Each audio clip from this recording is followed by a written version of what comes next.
அல்லேலூயா. இப்போ நான் உங்களோட பேச போறது யார் இந்த ஆவிக்குரிய அமலேக்கு. மாம்சம் தான் நமக்கு ஒரு அமலேக்கு. நமக்கு விரோதிகள் 3 பேர் உண்டு. ஒன்று உலகம், 2வது மாமிசம், 3வது பிசாசு. எல்லாரும் சொல்லுங்க, நமக்கு விரோதிகள் எத்தனை? பக்கத்து வீட்டுக்காரர் கிடையாது, அதை லிஸ்ட் அவுட்டு. நமக்கு ஒரிஜினல் விரோதிகள் 3 பேர். யாரெல்லாம்? உலகம், மாமிசம், பிசாசு. வாலிபர்கள் கவனிக்கணும், பக்கத்தில் உள்ள வாலிபர் கவனிக்கலாம், பின்னாடி உட்கார்ந்து கவனிக்கணும். யாத்திராகமத்தின் புஸ்தகம் 17ஆம் அதிகாரம் 8, 9, 10, 11 ஆகிய வசனங்களை வாசிக்க போகிறோம். கவனிங்கள். அதற்கு முன்பாக உங்களோடு ஒரு சின்ன ஒரு ஞாபகப்படுத்துகிறேன். போன வாரம் நான் தேவனுக்கு செவி கொடுக்க வேண்டும் என்கிற காரியத்தை குறித்து பேசினேன். எனக்கு வாலிப பிள்ளைகள் கொஞ்சம் நல்லா செவி கொடுக்கணும். இன்னைக்கு கொஞ்சம் நான் மிக முக்கியமாக உங்களோட நான் பேசுகிறேன். ஆண்டவருக்கு செவி கொடுக்கணுங்கிற காரியத்தை குறித்து நான் போன வாரம் பேசினேன். பேசும்போது சவுல் கர்த்தருக்கு செவி கொடுக்கவில்லை என்று உங்களோட பேசினேன். சவுல் செவி கொடுக்கவில்லை என்கிறது மாத்திரமல்ல, அவன் கர்த்தர் சொன்ன அந்த காரியத்தை விட்டபடியினால் அவன் அந்த அமலேக்கியனாலேயே செத்தான் என்கிறதை உங்களுக்கு சொன்னேன். இந்த காரியங்களை சொன்ன பிறகு ஆண்டவர் எனக்கு ஒரு பெரிய பாரத்தை கொடுத்து, நீ அமலேக்க கொன்னுரு, அமலேக்க உன்னை கொன்றுவான் அப்படியெல்லாம் சொன்னியே, அந்த காரியத்தை குறித்து என்னன்னு ஜனங்களுக்கு சொல்லி புரிய வைத்தியா? ஜனங்களுக்கு வாலும் தலையும் தெரியாம அப்படியே அமலேக்க கொன்றுனா என்ன, அமலேக்க கொல்லணும், ஏன் கொல்லணும், இதெல்லாம் ஜனங்களுக்கு தெரியுமா என்று ஆண்டவர் என்னோடு பேசினபடினால் இன்னைக்கு நான் உண்மையிலேயே சரியா முடிக்கணும்னு தான் 10:30 ஆராதனை முடிக்கணும்னா அங்கேயே 10 நிமிஷம் அதிகமாயிடுச்சு. என்ன பண்ண? சரி பரவாயில்ல, பார்ப்போம். அல்லேலூயா. அப்போ அமலேக்க கொல்ல வேண்டிய அவசியம் என்ன? அமலேக்கு யார்? இந்த அமலேக்கு ஆண்டவர் இந்த அமலேக்கு குறித்து என்ன சொல்லுகிறார்? தேவ பிள்ளைகளுடைய வாழ்க்கைக்கும் இந்த அமலேக்குக்கும் ஏதாவது சம்பந்தம் உண்டா என்கிற காரியத்தை குறித்து நாம் அதிகமாக இன்றைக்கு பார்க்க போகிறோம். இன்றைக்கு ஆண்டவர் ஒரு பெரிய ஆசீர்வாதத்தை இந்த கர்த்தருடைய வார்த்தையின் மூலம் நமக்கு தருவாராக. அல்லேலூயா. அப்போ நான் இந்த காரியத்தை குறித்து உங்களோடு சொன்னேன். அமலேக்கை தப்பவிட்டான் சவுல். அமலேக்கை தப்பவிட்டபடியினாலே அவனுக்கு நடந்தது என்ன என்கிறதை குறித்து 2 சாமுவேல் புஸ்தகம் 2 சாமுவேல் 1ஆம் அதிகாரம் 2ஆம் வசனத்தை வாசிக்க கேட்போம். 2 சாமுவேல் 1ஆம் அதிகாரம் 2ஆம் வசனம். 3ஆம் நாளிலே ஒரு மனுஷன் சவுலின் பாளையத்திலிருந்து புறப்பட்டு வஸ்திரங்களை கிழித்துக் கொண்டு தன் தலையின் மேல் புழுதியை போட்டுக்கொண்டு தாவீதினிடத்தில் வந்து தரையிலே விழுந்து வணங்கினான். தாவீது அவனை பார்த்து எங்கே இருந்துப்பா வர்ற என்று கேட்டதற்கு இஸ்ரவேலின் பாளையத்திலிருந்து தப்பி வந்தையா நானே. தாவீது அவனை பார்த்து நடந்த செய்தி என்ன செய்தி சொல்லு கேட்டதற்கு ஐயா, ஜனங்கள் யுத்தத்தை விட்டு முறிந்தோடி போனார்கள். ஜனங்களில் அநேகம் பேர் விழுந்து மடிந்து போனார்கள். சவுலும் அவர் குமாரனாகிய யோனத்தானும் மடிந்தார்கள் என்றார்.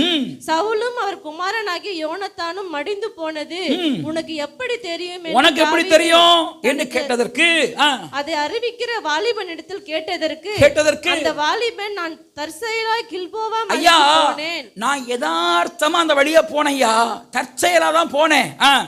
அப்பொழுது இதோ சவுல் தம்முடைய ஈட்டியின் மேல் என்ன செய்தார்? சாய்ந்து கொண்டிருந்தார். ரதங்களும் குதிரை வீரரும் அவரை தொடர்ந்து நெருங்கினார்கள். திரும்பி பார்த்து என்னை கண்டு கூப்பிட்டார். ஐயா, நான் போயிட்டு இருந்தேனா என்ன அவர் கூப்பிட்டார். தம்பி இங்க வாங்கன்னு கூப்பிட்டார். அதற்கு நான் இருக்கிறேன் என்று இதோ இருக்கிறேன் ஐயா என்று சொல்லி வந்தேன். அவர் நீ யார் என்று என்னை கேட்டார். நீ யார்? ஆள் அட்ரஸ் கேட்டா என்ன கொல்லுன்னு சொல்லணும். சும்மாவே என்ன கொல்லுன்னு சொல்லியிருக்கலாம்ல. நீ யாரு? எனக்கு இந்த வசன பகுதியெல்லாம் வாசிக்கும் போது ரொம்ப மனசுல பாதிக்கப்பட்டேன். கர்த்தர் நீ யாரால சாக போகிறான்னு சொல்லி கொடுத்து அவனை கொல்றார். நீ யாரு? அவன் சொல்றான், நான் அமலேக்கியன். நீ யாருப்பா? நான் அமலேக்கியன்.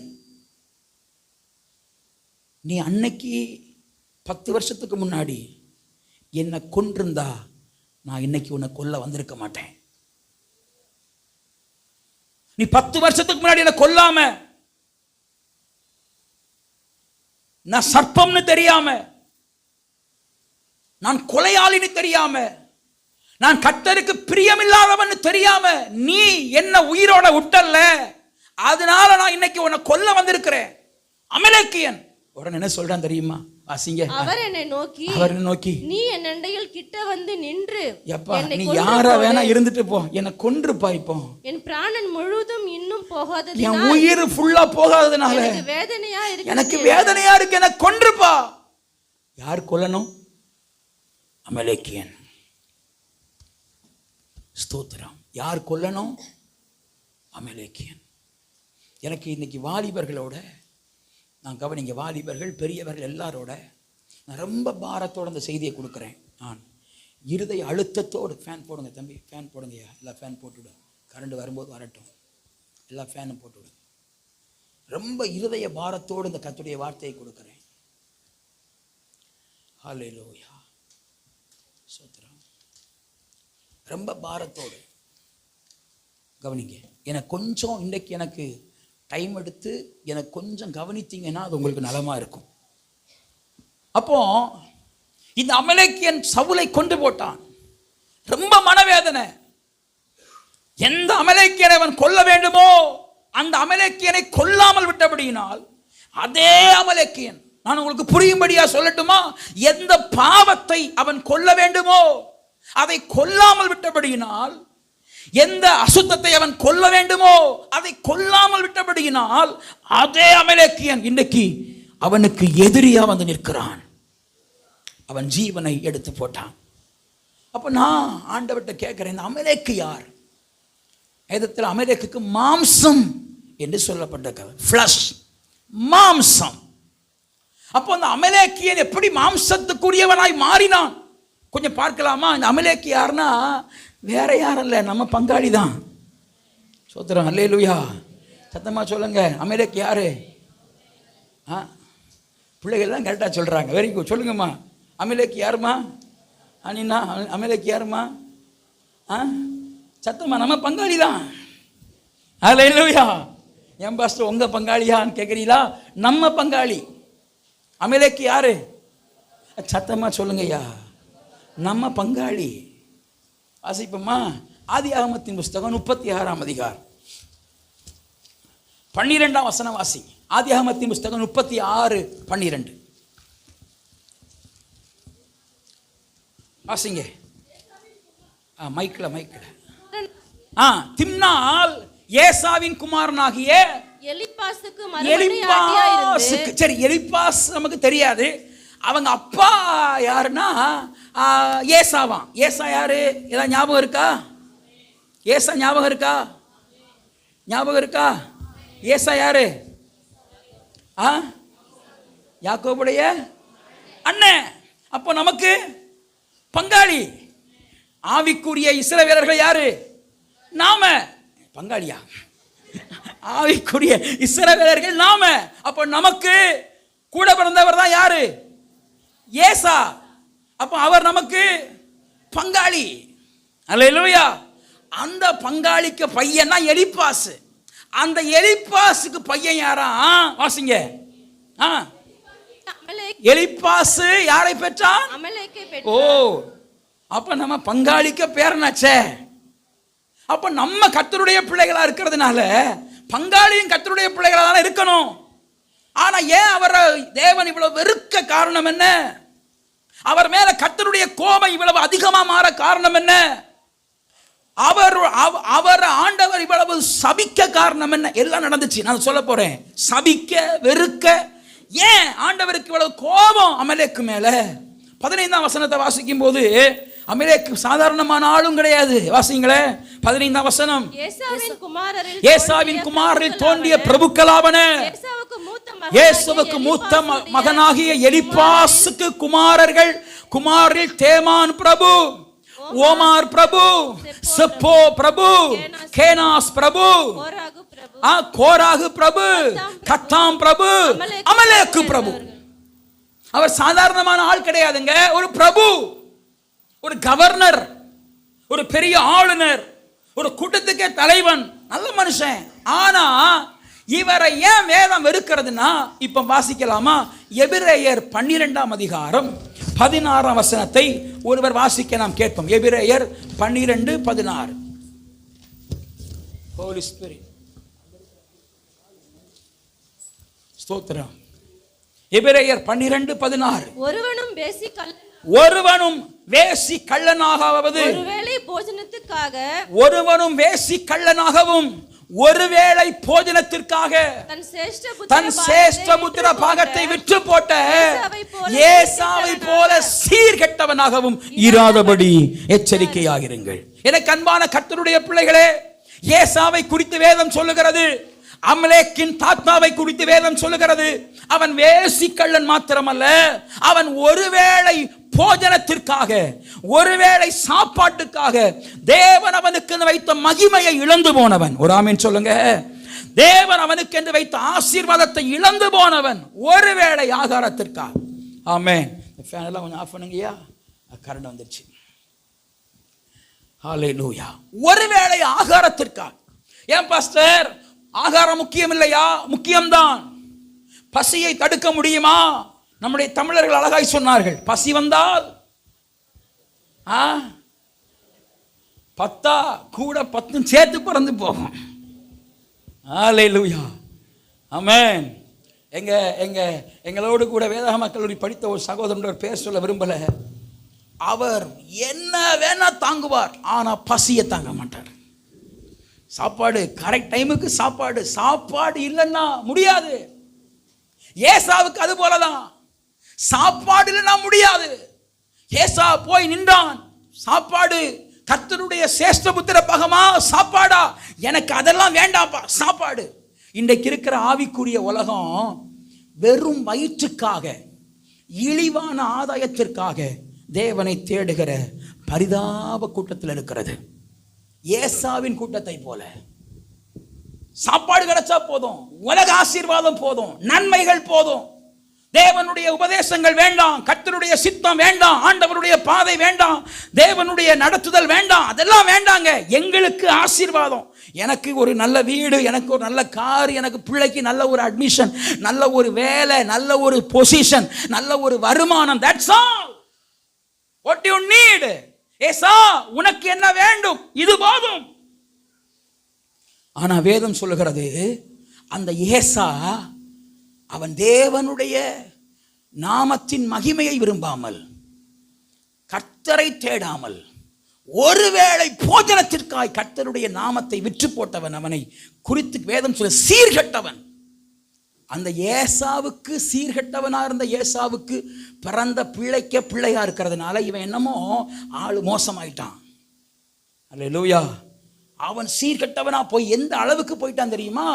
எந்த அளவுக்கு போயிட்டான்னா, யாத்திராகமத்தின் புஸ்தகம் 17ஆம் அதிகாரத்தில், ஹோலி ஸ்பிரிட், யாத்திராகமத்தின் புஸ்தகம் 17ஆம் அதிகாரம் 16ஆம் வசனம் வாசிப்போம். 16ஆம் வசனம். அமலேக்கின் கை கர்த்தருடைய சிங்காசனத்திற்கு விரோதமா இருக்கிறது. ஆகவே தலைமுறை தோறும் அவனுக்கு விரோதமான கர்த்தர் யுத்தம் நடக்கும். அமலேக்கு யாரா போயிட்டான்? கர்த்தருடைய சிங்காசனத்திற்கு விரோதமானவன். பாருங்க பிரதர், சிஸ்டர், கவனிங்க. ஆரம்பத்தில் கொஞ்சம் பாவத்தில் இடறி விழுந்தான் ஏசா. போக போக கர்த்தருக்கும் அமலேக்குக்கும் விரோதமே வந்துடுச்சு. எப்பா, நீ வடக்க போச நான் தெற்க போவேன், நீ தெற்க போசனா நான் மேற்க போவேன், நான் உம்முடைய பாதைக்கு வரமாட்டேன். கர்த்தருடைய சிங்காசனத்திற்கும் அமலேக்கின் கைக்கும் ஒரு விரோதம். அதில் கர்த்தர் பார்த்தார், உன்னை ரட்சிக்கவே முடியாது, உன்னை காப்பாற்றவே முடியாது, உன்னை நான் நிர்மூலமாக்குவேன் என்று கர்த்தர் ஒரு சபதம் கொண்டார். அல்லேலூயா. கர்த்தர் சொன்னார், நிர்மூலமாக்கிடுவேன், அமலேக்கை நிர்மூலமாக்கி போடுவார். அவனை கர்த்தர் முறியடித்தார். எனக்கு ரொம்ப சந்தோஷம். 2 சாமுவேல் 1ஆம் அதிகாரம் 1ஆம் வசனம் வாசிங்க, ரொம்ப அழகா இருக்கு. 1ஆம் வசனம். சவுல் மரித்த பின்பு தாவீது அமலேக்கியரை முறியடித்து, ஆண்டவருக்கு அமலேக்கியரை முறியடிக்கணும். அப்போ சவுல் கர்த்தர் சொன்னதை நிறைவேற்றல, ஆனா தாவீதை கர்த்தர் எடுத்தார். அவன் முதல் வேலையா அமலேக்கியரை முறியடிச்சான். ஒரு ஆமீன் சொல்லுங்க. எல்லாரும் சத்தமா சொல்லுங்க, அமலேக்கியரை முறியடிப்போம். அமலேக்கியரை என்ன செய்வோம்? முறியடிப்போம். அல்லேலூயா. இப்போ நான் உங்களோட பேச போறது, யார் இந்த ஆவிக்குரிய அமலேக்கு? மாம்சம் தான் நமக்கு ஒரு அமலேக்கு. நமக்கு விரோதிகள் 3 பேர் உண்டு. நமக்கு விரோதிகள் 3 பேர் உண்டு. ஒன்று உலகம், 2வது மாமிசம், 3வது பிசாசு. எல்லாரும் சொல்லுங்க, நமக்கு விரோதிகள் எத்தனை? பக்கத்து வீட்டுக்காரர் கிடையாது, அதை லிஸ்ட் அவுட்டு. நமக்கு ஒரிஜினல் விரோதிகள் 3 பேர். யாரெல்லாம்? உலகம், மாமிசம், பிசாசு. வாலிபர்கள் கவனிக்கணும், பக்கத்தில் உள்ள வாலிபர். சரி, உலகம், மாமிசம், பிசாசு, இந்த 3 தான் நம்முடைய எதிரிகள். இந்த 3 பேர்ல மாமிசம் இருக்கே, மாமிசம் இது பொல்லாத சுபாவம் உடையது. நம்மை ஆவிக்குரிய வாழ்க்கைக்குள்ள ஓட முடியாதபடி, கர்த்தருடைய ஓட்டத்திலே ஜெயிக்க முடியாதபடி நம்மோடு போராடுகிற ஒரு சுபாவம் தான் அந்த மாமிசம். இந்த மாமிசத்தை குறித்து வேதம் என்ன சொல்கிறது என்கிறதை உங்களுக்கு சொல்லி நான் உங்களுக்கு ஜெபிக்க போகிறேன். ஆனால் கர்த்தர் நல்ல ஒரு வார்த்தை சொல்லுகிறார். 15ஆம் வசனம், இந்த மாமிசத்தை நம்மால ஜெயிக்க முடியும். ஆமென் சொல்லுங்க. எப்படின்னா, நமக்கு ஒரு தேவன் இருக்கிறார், அவருக்கு பேர் யெகோவா நிசி. அவர் பேர் என்ன? சத்தமா சொல்லுங்க. யெகோவா நிசினா என்ன? ஜெயம் தருகிற கர்த்தர். நான் மாமிசத்தை பற்றி பேச முன்னாடி ஜெயிக்க முடியுங்கிற நல்ல செய்தியை சொல்கிறேன். ஜெயிக்க முடியும். ஆமென் சொல்லுங்க. மாமிசத்தை ஜெயிக்க முடியும். அநேகர் என்ன யோசிக்கிறாங்கன்னா, இல்லை பாஸ்டர் ஜெயிக்க முடியாது. ஜெயிக்க முடியும். நம்மை ஜெயிக்க பண்ணுகிறவர் கர்த்தர். இப்போ ஆண்டவர் மாமிசத்தோடு கூட நடந்த சண்டை இருக்க, அமலேக்கியனோடு கூட நடந்த சண்டையும் ஆவிக்குரிய யுத்தத்தையும் சேர்த்து பார்க்க போறோம். சரியா? இப்ப யாத்திராகமத்தின் புஸ்தகம் 17ஆம் அதிகாரத்துல நீங்க வாசிக்கலாமா? 8ஆம் வசனம் வாசிங்க. அமலேக்கியர் வந்து ரெவிதீமிலே இஸ்ரவேலரோடு யுத்தம் ஒரு பேட்டில் ஃபீல்ட், ஒரு ரெவிதீமிலே இஸ்ரவேலரோடு யுத்தம் பண்ணினார்கள். அப்பொழுது மோசே யோசுவாவை நோக்கி, நீ நமக்காக மனிதரை தெரிந்து கொண்டு புறப்பட்டு அமலேக்கோட யுத்தம் பண்ணு. நாளைக்கு நான் எங்க போவேன்? மலை உச்சியின் மேல் தேவனுடைய கோலை என் கையில் பிடித்துக் கொண்டு நிற்பேன். ஒரு ஆமென் சொல்லுங்க. பாஸ்டர், அமலேக்க முறியடிக்க முடியுமா? முடியும். ஆனா அந்த முறியடிக்கிறவனுடைய செயல்முறை என்ன தெரியுமா? வெறும் மாம்சத்தோடு போராட முடியாது சார். நான் குடிக்க கூடாதுன்னு மனசு வச்சா குடிக்க மாட்டேன் தெரியுமா? முடியாது. நான் சில பையன் நான் படிக்கணும்னு மனசு வச்சா படிச்சிருவேன் தெரியுமா? முடியாது. இப்ப ஆண்டவர் என்ன சொல்றாருன்னா, எப்பா உன் போராட்டம் வித்தியாசமானது. நீ கீழ்த்தளத்தில் மாத்திரம் போராடினா போதாது. இந்த சண்டை வேதத்தில் பல யுத்தங்கள் பார்க்கிறோம். எல்லா யுத்தங்களும் பிரதர்ஸ் சகோதரிகள் கவனிங்க, எல்லா யுத்தங்களும் ஒரு தரத்தில் நடக்கிறது.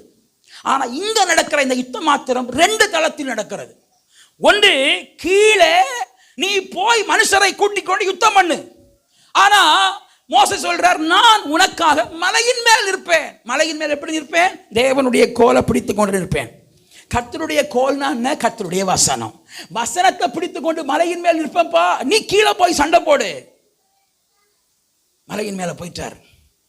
2 தளத்துல செயல்முறை போராட்டமும் ஆவிக்குரிய ஜெபமும் சேர்ந்தாதான் மாம்சத்தை ஜெயிக்க முடியும். அல்லேலூயா. எப்படின்னு சொல்லி ஒரு சின்ன உதாரணம் சொல்லிட்டு அடுத்து போறேன்.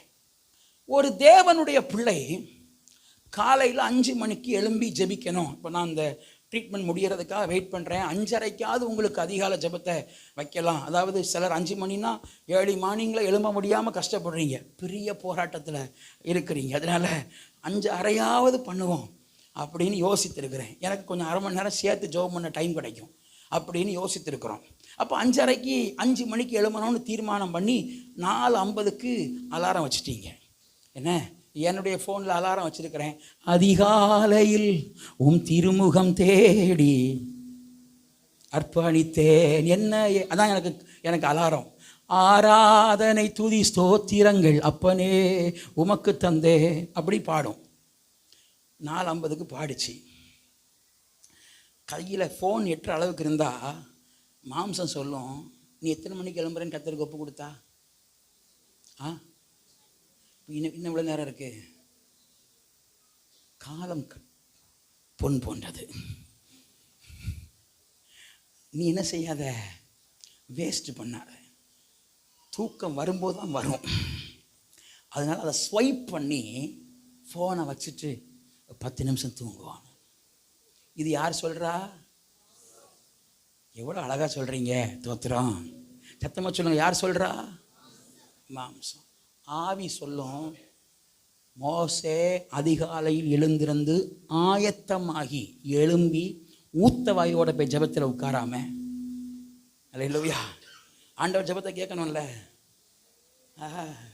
பக்கத்தில் உட்காந்து காது கொடுத்து கேட்கணும்ல, நாரும் இல்லை, சோத்திரம். அதில் பல்ல விளக்கி சோத்திரம். தம்பி, ஏதோ ஒரு மைக் வந்து ரொம்ப இது பண்ணிகிட்டே இருக்குது, அதை மட்டும் கவனிச்சு அதை கொடுத்து மற்ற மைக்கை ப்ராப்ளம் மைக்கை ரிட்டர்ன் பண்ணிடுங்க. கவனிங்க.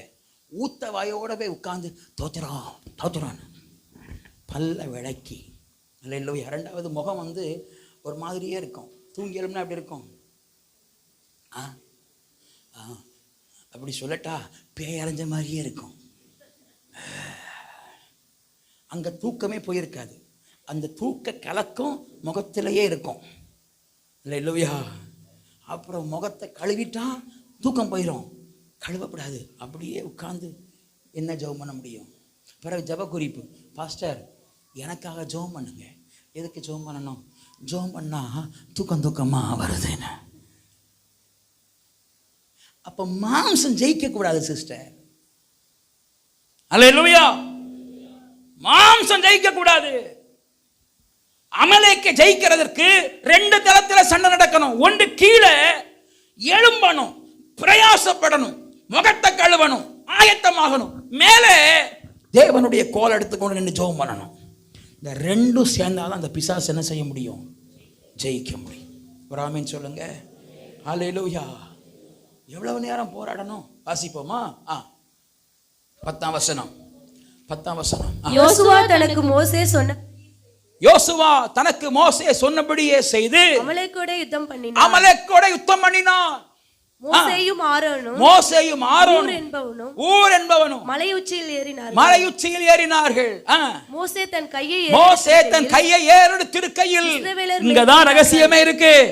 பிசாச ஜெயிக்கணும்னா மோசேயின் கை ஏறெடுத்திருக்கணும். ஜெபம் அதிகமாகும் போது பிசாசு தோற்று போகிறான். நான் சேலஞ்ச் பண்ணி சொல்றேன் பிரதர், நீங்க நல்லா ஜெபம் பண்ற காலங்களில் பல போராட்டங்களை, பல பிரச்சனைகளை நீங்க எளிதா ஜெயித்திருக்க முடியும் என்பது உங்களுக்கு தெரியும். எப்பெல்லாம் ஜெபம் குறையுதோ அப்போ பிசாசு சில காரியத்தை மேற்கொள்ளுகிறத உங்க வாழ்க்கையில் நீங்க கண்டிப்பா உணர்ந்திருப்பீங்க. அல்லேலூயா. நான் உங்களுக்கு சொல்றேன், அவன் கை ஏறெடுத்திருக்கையில் இஸ்ரவேலர் மேற்கொண்டார்கள், அவன் கையை தாழ விடுகையில் அமலேக்கு மேற்கொண்டான். இப்ப எல்லாரும் சொல்லுங்க, ஜெபம் கூடுனா தேவ பிள்ளைகள் ஜெயிப்பார்கள். ஆவி ஜெயிக்கும், ஜெபம் குறைஞ்சா மாம்சம் ஜெயிக்கும். இப்ப நம்ம வாழ்க்கையில மாம்சம் ஏன் ஜெயிக்குதுன்னா ஜெபம் குறைஞ்சிருச்சு. நான் இப்போ வாலிபர்களோட மட்டும் பேசல, சகோதர சகோதரியோட பேசுறேன். பாஸ்டர், ஊழியம் குறையுது, ஜெபம் குறையுது, பிரயாசம் குறையுது. வெரி சிம்பிள், ஜெபம் குறைஞ்சிருச்சுன்னு அர்த்தம். ஜெபம் அதிகரிச்சா மாம்சம் தோற்க ஆரம்பிக்கும், ஜெபம் குறைந்தா மாம்சம் ஜெயிக்க ஆரம்பிக்கும். திரும்ப சொல்லுகிறேன், எத்தனை முறை வேண்டுமானாலும் சொல்லுகிறேன், ஜெபம் அதிகரித்தா மாம்சம் தோற்க ஆரம்பிக்கும், ஜெபம் குறைந்தால் மாம்சம் ஜெயிக்க ஆரம்பிக்கும். முன்னாடி மாதிரி ரொம்ப கோபம் வருது, அல்லேலூயா. மாமியார் ஒன்று சொன்னா பொறுத்துக்க முடியல, அல்லேலூயா. என்ன சொல்ல, ஆமென். என்ன சொல்ல, எப்படி சொல்ல, தலை குனிவோர் ஏராளம். அப்படி ஒன் டே மோசஸ் பிரதர் ஒரு பாட்டு பாடினார், தோத்திரம். அல்லேலூயா. புருஷன் ஒன்று சொன்னா என்னங்கிற, அம்மா ஒன்று சொன்னா, இங்க பாரு வாயை மூடு, மாம்சம் எழும்புதில்ல. அல்லேலூயா. மாம்சம் எழும்புதில்ல தம்பி, மாம்சம் எழும்பக்கூடாது. இன்னைக்கு நம்ம சபையில் இருக்கிற எல்லாரும் இந்த மாம்சத்தில் ஒரு ஜெயத்துக்குள்ள வரணும். அது ஒரு நாள் விஷயம் அல்ல, ஆனால் அதற்கான ஒரு ஆரம்ப புள்ளியாவது கர்த்தர் அன்றைக்கு வைக்கணும். நம்ம உணரணும், இது இந்த பலவீனம் எல்லாம் என் மாம்சத்தினால தான். உணர்ந்துட்டாலே கர்த்தர் ஒரு ஜெயத்தை நமக்கு கொடுக்க ஆரம்பிச்சிருவார். அல்லேலூயா, சோத்திரம். அப்போ எனக்கு ரொம்ப சந்தோஷம். இங்கே ஒரு சின்ன 2-3 பேரை சொல்லிட்டே நான் போயிடுறேனே. மோசே கை உயர்ந்திருக்கணும்னா எவ்வளவு நேரம் உயர்ந்திருக்க முடியும்? பாவம். அவரும் ஒரு மனுஷன் தானே. கை என்ன செய்கிறது? தளர்ந்து போகையில். ரொம்ப அழகா இருக்கு அடுத்த வசனம். மோசேயின் கைகள் அசந்து போயிற்று. என்ன செஞ்சுச்சு? சில நேரங்கள் ஊழியக்காரங்க நாங்கள் உங்களுக்காக கை ஏறெடுத்திருந்தாலும் எங்கள் கையும் கொஞ்சம் நேரம் அசந்து போகும். அல்லேலூயா. அசந்து போகையில் அப்பொழுது அவர்கள் ஒரு கல்லை கொண்டு வந்து, ஒரு சேர் இருக்கையா, கொண்டா அவன் சேர் கொண்டா. அப்பொழுது ஒரு கல்லை, நீ கல் கொண்டு வர முடியாதுல்ல, அதனால சேரை கொண்டு வரேன். என்னாச்சு? கல்லை கொண்டு வந்து சோத்திரம் ரித்திஷ் வாயா ஜெருசுவா 2 பேரும் ஓடியா ஓடியா ஓடியா கல் கொண்டு வந்து. நான் தான் மோசே. இப்போ நான் யாரு தெரியுதா உங்களுக்கு? எல்லாருக்கும் தெரியுது இல்லை? ரைட். கல் கொண்டு வச்சாங்க.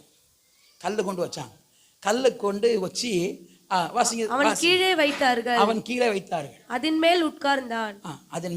கல்லு மேல உட்கார்ந்துட்டா உட்கார்ந்தான். அப்புறம் ஆரோனும் ஊரும் ஒருவன். ஆரோனே வா, நீ ஊழியக்காரன் ஆயிடுவ. ஒன்று ஆரோன்ட்டேன். ஊரு 2 பேர் என்ன பண்ணாங்கன்னா, ஒரு பக்கத்திலும் ஒருவன் மறுபக்கத்திலும் இருந்து அவன் கைகளை தாங்கினார்கள். எனக்கு நான் இப்படி கற்பனை பண்றேன், இவன் கையை இப்படி வச்சு என்ன தாங்கினான்னா, நீ கையை தாங்கினா இவன் என்ன செஞ்சிருவான்? டயர்டாயிரும் பாவான. அப்போ என்ன செய்வான்னா 2 பேரும் இங்கே வாயா 2 பேருடைய தோளம் இப்படி அவங்களுக்கு காட்டும்படி எனக்கு கையை தூக்கி பிடிச்சிக்கிட்டே இருக்கிறான். சில விசுவாசிகள் சபையில் பட்டும் படாமலும் தொட்டும் தொடாமலும் இருப்பாங்க. சில விசுவாசிகள் ஊழியர்களுக்கு கழுத்தும் தோளும் கொடுத்து பிரயாசப்படுவார்கள். நீங்கள் எந்த கூட்டத்தில் இருக்கிறீங்க? அல்லேலூயா. ஏன்னா யுத்தம் கர்த்தருடையது, ஜெயம் கர்த்தருக்கு. நாம் எல்லாரும் ஒவ்வொரு தெருவில் ஜெபக்குழு நடத்தினாலும் ஆத்துமாக்கள் கர்த்தருக்கு. ஸ்தோத்திரம். ஆத்துமாக்கள் கர்த்தருக்கு. எழுப்புதல் தேவ நாமத்தின் மகிமைக்கு, ஒரு சபையின் மகிமைக்கு அல்ல, ஒரு ஊழியக்காரனுடைய மகிமைக்கு அல்ல. தேசம் சந்திக்கப்படுவது கர்த்தரின் நாமத்தின் மகிமைக்கு. அப்ப அந்த மகிமைக்கு ஊரும் ஆரோனும் தோள் கொடுத்து ஊழியக்காரன் கையை தாங்குறாங்க. எவ்வளவு நேரம் சிஸ்டர் வாசிங்க. இவ்விதமாய் அவன் கைகள் சூரியன் அஸ்தமிக்கும் வரைக்கும், அதாவது சாயங்காலம் வரைக்கும் ஒரே நிலையா 2 பேரும். எனக்கு நான் ரொம்ப சந்தோஷப்படுறேன். இந்த ஊரும் ஆரோனுக்காய் கர்த்தருக்கு ஸ்தோத்திரம். இந்த ஊரும் ஆரோனும் யாரும் பார்க்கல, மோசேயையும் யாரும் பார்க்கல, யுத்தம் பண்ணுகிற யோசுவாவை தான் எல்லாரும் பார்த்தாங்க. ஆனால் ஜெயத்திற்கு பெரிய ரகசியம் இந்த ஊரும் ஆரோனும். இன்றைக்கு சபையில ஊரும் ஆரோனும் போல கர்த்தருக்காய் பிரயாசப்படுகிற பிள்ளைகள் ஆண்டவர் வைத்திருக்கிறார். அதற்காக நான் கர்த்தருக்கு மனதார ஸ்தோத்திரம் செலுத்துகிறேன். உங்களை யாரும் பார்க்கல, உங்க மகிமை யாருக்கு தெரியல, உங்களை யாரும் பாராட்டல, உங்களை யாரும் மெச்சிக்கொள்ளல. ஆனா பரலோகம் உங்களை பார்க்கிறது. ஒரு பெரிய ஆவிக்குரிய யுத்தத்தில் நாம் இருக்கும்போது நம்முடைய யுத்தத்தின் ஜெயத்திற்கு நீங்கள் காரணமா இருக்கிறீர்கள். ஹல்லேலூயா. ஊரும் ஆரோனு போல ஜெபத்திலே தாங்குகிற கர்த்தருடைய பிள்ளைகளால தான். ஒருவேளை பாஸ்டர் நான் தான் போராடுறேன், எனக்கு யார் உதவி செய்வாங்க? நீங்க நல்ல ஜெப பங்காளர்கள் உங்களுக்கு இருந்தா அவங்க ஊரும் ஆரோனும் போல உங்களுக்கு உதவி செய்வாங்க. நான் உங்களுக்கு சொல்றது, ஜெப பங்காளர்களா இருக்கிறவர்களை கவனமா இருக்கணும். எல்லா காரியத்தையும் எல்லாத்தையும் சொல்லிட முடியாது. நான் சொல்லுகிறது, ஒரு சிறப்பான ஊரும் ஆரோனும் யார் தெரியுமா? ஒரு புருஷனும் மனைவியும். ஒரு ஆமீன் சொல்லுங்க.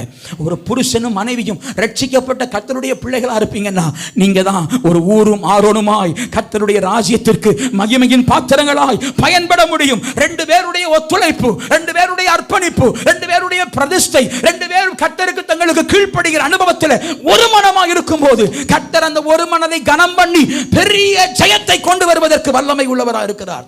அவர்கள் ஒரு பெரிய ஜெயத்தை அடைந்தார்கள். வாசிப்போம். யோசுவா அமலேக்கையும் அவன் ஜனங்களையும் பட்டய கருக்கினாலே முறியடித்தான். பின்பு கர்த்தர் மோசேயை நோக்கி நினைவு கூறும் பொருட்டு ஒரு புஸ்தகத்தில் எழுது யோசுவாவின் செவி கேட்கும்படி வாசி. அமலேக்கை வானத்தின் ஆண்டவருக்கு எவ்வளவு கோபம் பாருங்க. அமலேக்கை வானத்தின் கீழ் இராதபடிக்கு நாசம் பண்ணுவேன். ஆண்டவருக்கு என்னமோ அமலேக்கு மேல அவ்வளவு கோபம், மாம்சத்தின் மேல ஆண்டவருக்கு அவ்வளவு கோபம். மாம்சம் ஜெயிக்க கூடாது. சரி, இப்ப நான் அந்த மாம்சத்தை மேற்கொள்ளுகிற விஷயத்தை குறித்து உங்களோட கொஞ்சம் பேசுறேன். நீங்கள் என்னோடு கூட சேர்ந்து 2 வேத பகுதிகளை எடுத்து வாசிக்கணும். ஒன்று ரோமர் 8ஆம் அதிகாரத்தை வச்சுக்கிடுவோம். ரோமர் 8ஆம் அதிகாரம். 8ஆம் அதிகாரத்தில் நாம் வாசிக்கலாம். 9ஆம் வசனம் வாசிப்போம். ரோமர் 8:9.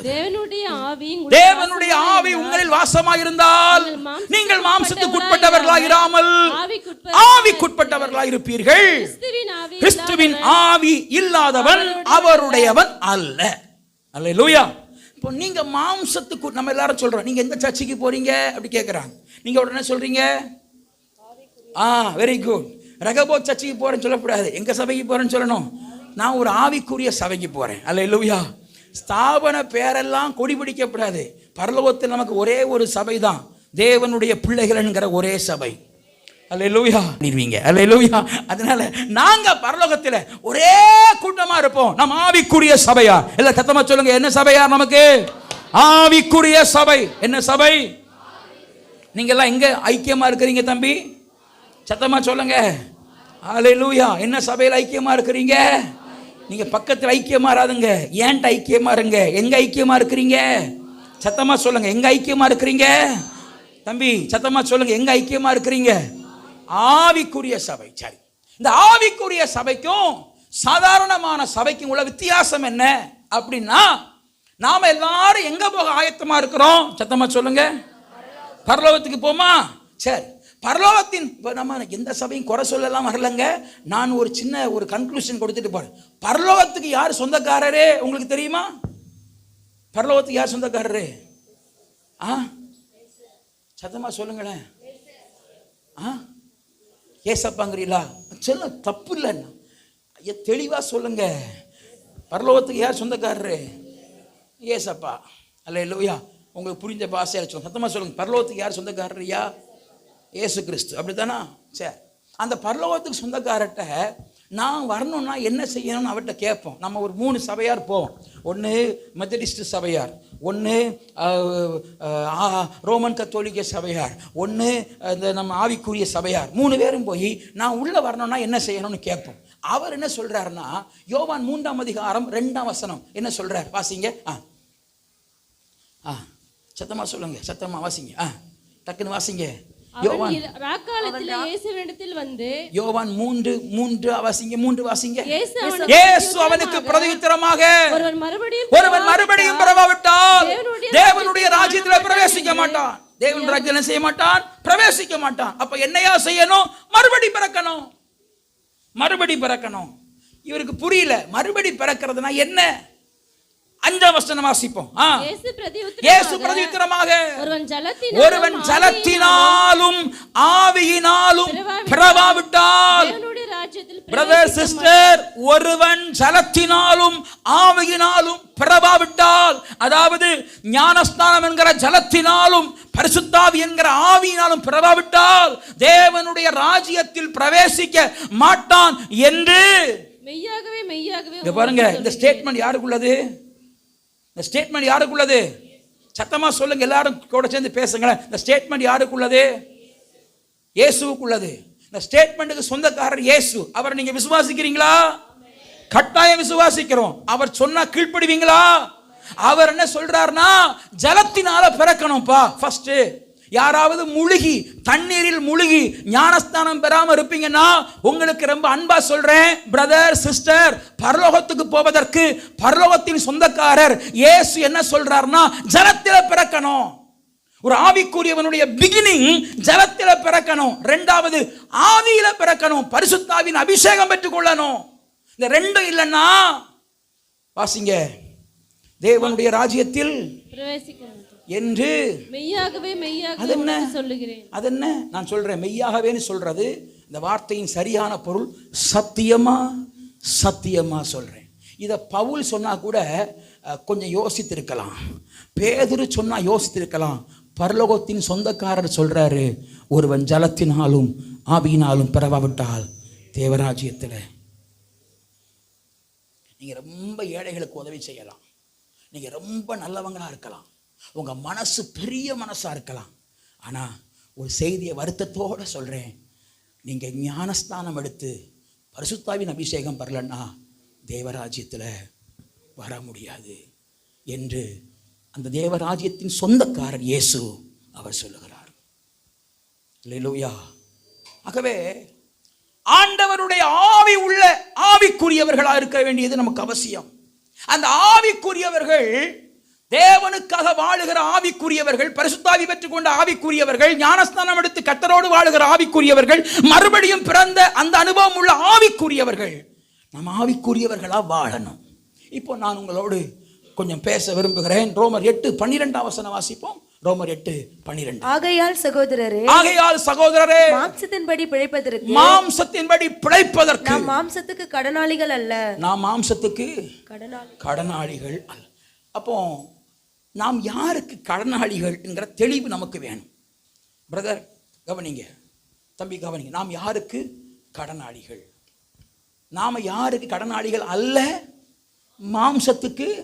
எல்லாரும் சத்தமாக சொல்லுங்க, உங்களுக்கு விளங்கணும். நான் பிரசங்கம் பண்ணிட்டு போயிடுறது எனக்கு ஈஸி, ஆனால் உங்களுக்கு விளங்கணும். நாம் எதுக்கு கடனாளிகள் அல்ல? அல்லேலூயா. நாம் மாம்சத்துக்கு கடனாளிகள் அல்ல. ஏன்? நான் ஒரு காரியத்தை சொல்கிறேன் அன்பான தேவ பிள்ளைகளே. சில விஷயம் லேசாக முளைக்கும். என்ன, தலையில் முடி இருக்கு, லேசாக முளைக்குது. என்னையா, லேசாக முளைக்குது. அதை சரியான நேரத்தில் என்ன செய்யணும்? வெட்டணும். வெட்டலைன்னா அது என்ன செய்யும்? கொஞ்சம் கொஞ்சம் வளர்ந்து பிறகு எங்கேயோ போய் நிற்கும். இப்போ நம்மளை எங்கேயோ கொண்டு போயிடும். அதான் உண்மை. நான் உங்களுக்கு ரொம்ப அன்பா சொல்றேன். ஏன் சில சபையில சில விஷயத்தை இப்படி பண்ணக்கூடாது, ஆவிக்குரியவர்கள் இப்படி செய்யக்கூடாது உங்களுக்கு போராடுறோம்னா, 2 காரியம் ஆண்டவருக்கு ரொம்ப எதிரானது. ஒன்று தேவராஜ்யம், 2வது உலக மாமிசம். இந்த 2 சேராது. இது 2 சேரவே சேராது. கலாத்தியர் 5:17. கலாத்தியர் 5:17 வாசிங்க. கலாத்தியர் 5:17. மாமிசம் ஆவிக்கு விரோதமா இருக்கும். ஆவி மாம்சத்துக்கு விரோதமா இருக்கும். இச்சிக்கிறது நீங்கள் செய்ய வேண்டும் என்று இருக்கிறவைகளை செய்யாதபடிக்கு இவைகள் ஒன்று கொண்டு விரோதமா இருக்கிறது. பிரதர் கவனிங்க, நீங்க மேக்னெட் பார்த்திருப்பீங்கல்ல? மேக்னெட்ல என்ன துருவம் எல்லாம் இருக்கு? North south. 2 நார்த்தை சேர்த்தா என்ன ஆகும்? சொல்லுங்க. 2 நார்த்தை சேர்த்தா என்ன ஆகும்? ஒட்டாதுங்கிறத விட எதிர்க்கும், விலக்கும். ஒட்டாதுங்கிறது ஆன்சர் அல்ல. கொண்டு போய் பாருங்க. ரொம்ப மேக்னெட்டிக் பவர் ரொம்ப அதிகமான மேக்னெட்டா இருந்தா அவங்க கையே என்ன செய்யும்? ஆடும். ஏன்னா இந்த பவரும் இந்த பவரும் சேராது. அதுபோல ஆவியும் மாம்சமும் சேராது. ஆவி, இன்னைக்கு ஒரு கிறிஸ்தவ உலகம் இருக்கிறது. உலகத்தில் உள்ளதெல்லாம் பிக் பண்ணி பிக்கு. அல்லேலூயா. என்னது பிக்கு? நானையா பிக்குனா புடுங்குற தம்பி. இன்னொரு பிக் இருக்க. பிக்கா PIG converted into PIG. That's all. விளங்குதா? They picked it from cinema. They picked it from some other place. Picked it and joined it in God's place. In pulpit they are sowing like PIG. எங்கெங்க இருந்தோ உலகத்துல இருந்து எதையோ பிடுங்கி சேரக்கூடாத ஆவியில சேர்த்து இன்னைக்கு தேவ சமூகத்தை, தேவ ஆராதனைகளை அசுத்தப்படுத்தி கொண்டிருக்கிற ஒரு கூட்டத்தை பார்க்கிறோம் இன்னைக்கு உலகத்துல. கவனம், நம்ம ஆவியும் மாம்சமும் சேராது. இது நமக்கு தெளிவா இருக்கட்டும். நல்ல தேனி எது? ஏன்பா சமையல் குறிப்பு சொல்றீங்களா? நல்ல தேனி எது? தண்ணியில ஊத்துனா தண்ணியோட கலக்காது. நல்ல ஆவிக்குரிய தேவ பிள்ளை உலகத்தில் இருந்தாலும் உலகத்தோட கலக்காது. நல்லா இருக்குல்ல பாஸ்டர்? சும்மா இங்க ஒரு கலர் அடிச்சு அங்க ஒரு கலர் அடிச்சு ஆனை மண்டையும் பாருங்க. சோத்திரம். என்ன செய்ய? எங்கெங்க இருந்தோ எடுத்து, ஐயா வேதம் சொல்லுகிறது ஆவி மாம்சத்துக்கு விரோதமா தான் இருக்கும், மாம்சம் ஆவிக்கு விரோதமா இருக்கும். 2 சேராதியா. யாரு சேர்றதுன்னு சொன்னது? சேராது.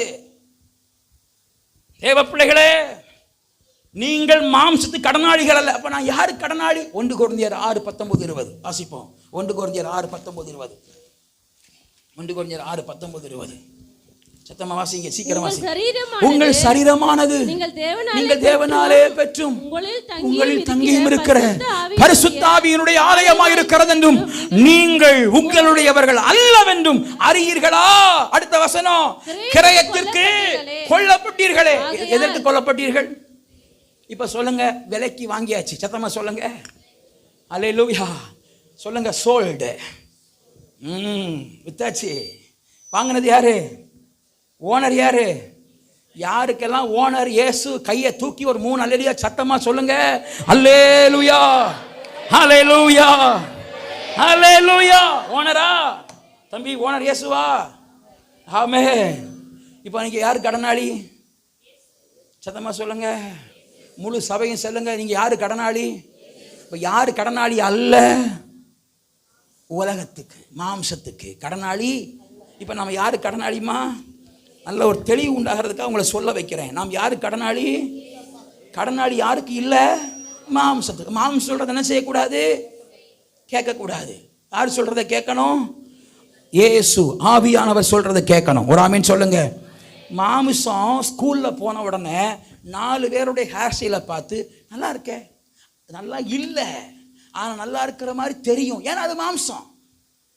அந்த மாம்சம் இருக்கிற ஸ்டைலை பார்த்தா இந்த மாம்சத்துக்கு உடனே என்ன வரும்னா, இனம், நான் ஜாதியை பற்றி பேசலையா, ஒரு கதைக்கு சொல்கிறேன். இனம் இனத்தோட சேரும். ஆனால் இது கர்த்தரால் வாங்கப்பட்ட சரீரமாக இருந்தால் அது வேற சரீரம்ப்பா, இது வேற சரீரம். உனக்கு நம்ம 2 பேருக்கு என்ன செய்யாது? ஒட்டாது. அது உனக்கு ஒட்டும், எனக்கு ஒட்டக்கூடாது அப்படிங்கிற நினைப்பு இருக்கும். அல்லேலூயா. நான் சொல்றேன், மாம்சத்தை எப்படி ஜெயிக்கிறது? அல்லேலூயா. இன்னைக்கு அநேக குடும்பங்கள்ல பணம் ஜெயிச்சிருச்சு. அல்லேலூயா. தூங்காதுங்க, கவனிங்க. ஆவி ஜெயிக்கல, பணம் ஜெயிச்சிருச்சு, மாம்சம் ஜெயிச்சிருச்சு. அப்படி ஜெயிக்க கூடாது. ஆவி ஜெயிக்கணும். நாம ஆவிக்குரியவர்கள் சும்மா சொல்லப்படாது, உண்மையிலே ஆவிக்குரியவங்களா இருக்கணும். நாம் மாம்சத்துக்கு ஜெயிக்க, தம்பி, மாமிசம் உங்களுக்குள்ள வந்து உலகம் போல நீங்க மாறுறதுக்கு நீங்க உலகத்துக்கு கடனாளிகள் அல்ல. நீங்க கர்த்தருக்கு தான் கடனாளி. இல்லையா? சொல்லு, நான் உலகத்துக்கு கடனாளி, நான் அவனை போல தான் இருப்பேன்னு சொல்லு. ஓகே, உலகத்துக்கு கடனாளி அல்ல, நீ கர்த்தருக்கு தான் கடனாளியா இருக்கிறா. கர்த்தர் உன்னை விலைக்கு வாங்கலைன்னா நீ என்னைக்கு செத்து போயிருப்பல்ல. அவர் ரத்தத்தால் உன்னை விலைக்கு வாங்கலைன்னா என்னைக்கும் நம்ம மடிந்து போயிருப்போம்ல. உனக்கு தெரியலன்னா உங்க அப்பா அம்மாட்ட போய் கேளு. இயேசு உங்களை தன் ரத்தத்தால வாங்கலைன்னா நீங்க என்ன ஆயிருப்பீங்கன்னு கேளு. அல்லேலூயா. நீங்க மட்டும் இல்லாது இருந்தா என் துக்கத்தில் நான் மரித்திருப்பேன். உங்க வார்த்தை மட்டும் பேக்காதிருந்தா மனசஞ்சலத்தில் மரித்திருப்பே. இந்த அனுபவம் எல்லாம் பிள்ளைகளுக்கு தெரியலல்ல. ஆனா அவங்க நான் கர்த்தருக்கு கடனாளின்னு நினைக்க மாட்டேங்கிறாங்க. நான் சொல்றேன், முதல் தலைமுறையில் கர்த்தரை ஏற்றுக்கொண்ட கர்த்தருடைய பிள்ளைகளே, உங்களுக்கு ரொம்ப அன்பா சொல்றேன், நாங்க எப்படி பிழைச்சோங்கிறத, கர்த்தரங்களை எப்படி காப்பாற்றினாருங்கிறத உங்க பிள்ளைகளுக்கு சொல்லிக் கொடுங்க. ஏன்னா அவங்க உலகத்து கடனாளி அல்ல, நம் தேவனுக்கு கடனாளிகள். உலகத்துக்கு கடனாளி அல்ல, மாமிசத்துக்கு கடனாளி அல்ல, நம் கர்த்தருக்கு கடனாளிகள். 8ஆம் வசனம் வாசிப்போம். 8ஆம் வசனம், ரோமர் 8:8.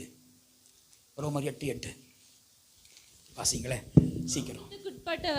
மாமிசத்திற்குட்பட்டவர்கள் தேவனுக்கு பிரியமா இருக்க மாட்டார்கள். மாமிசத்துக்குள்ள போயிட்டேன்னா நீ யாருக்கு பிரியமா இருக்க மாட்டா?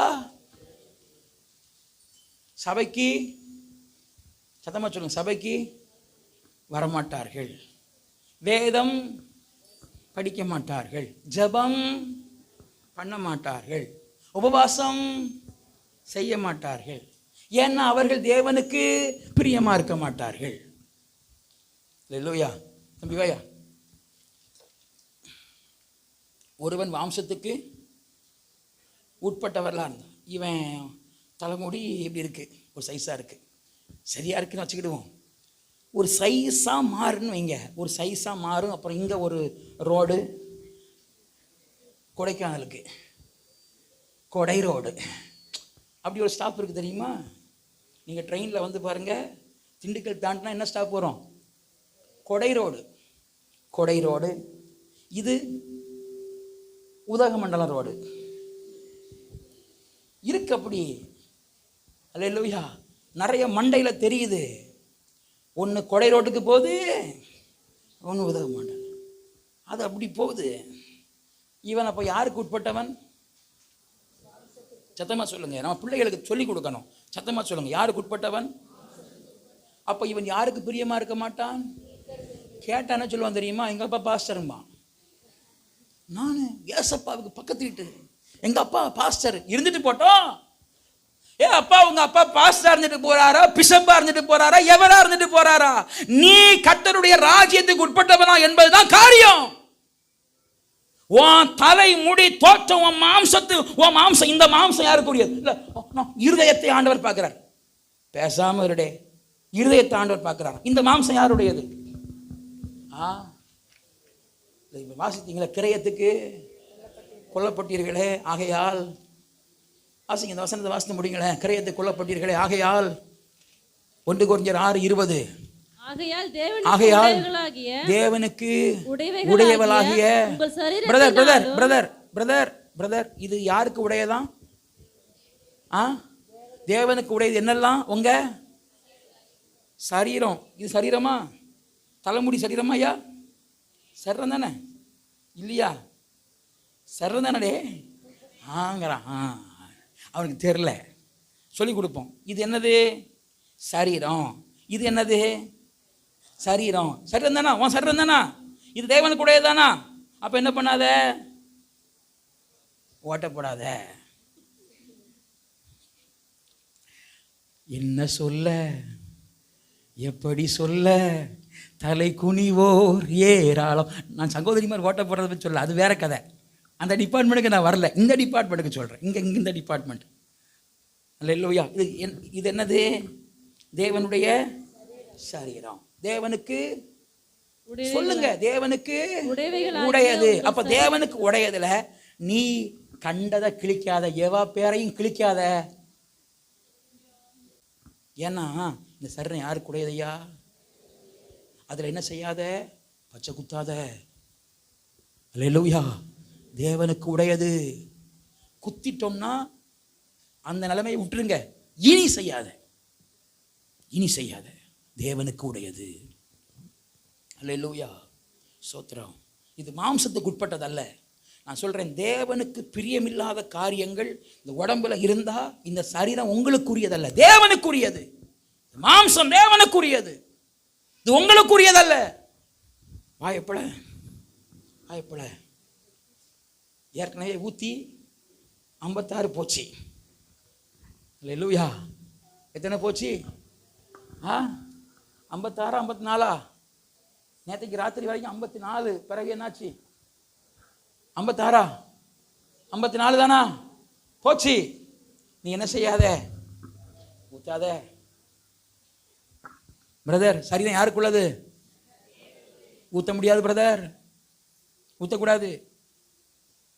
ஒருவன் தேவனுடைய ஆலயத்தை கெடுத்தால் தேவன் அவனை கெடுப்பார். ஊத்தக்கூடாது, ஏன்னா அது தேவனுடைய சரீரம். அல்லேலூயா. ஸ்தோத்திரம். அந்த மாம்சத்துக்கு உட்பட்ட வாழ்க்கையே வேண்டாம். நம்ம ஸ்டேட்டஸ், நம்ம வாழ்க்கை, நம்முடைய லைஃப் ஸ்டைலே வேற. நம்ம ஆவிக்குரியவர்கள். அல்லேலூயா. ஸ்தோத்திரம். Thank you Lord. அடுத்து ஒரு வசனம் வாசிக்கலாமா? 5ஆம் வசனம் 6ஆம் வசனம் வாசிப்போம். ரோமர் 5:6. வேகமா வாசிங்க. ரோமர் 5:6. அன்றியும் நாம் பலனற்றவர்களாய் இருக்கும்போதே. ரோமர் 8:5-6 சொன்னேன் சிஸ்டர். ரோமர் 8ஆம் அதிகாரம் 5. அன்றியும்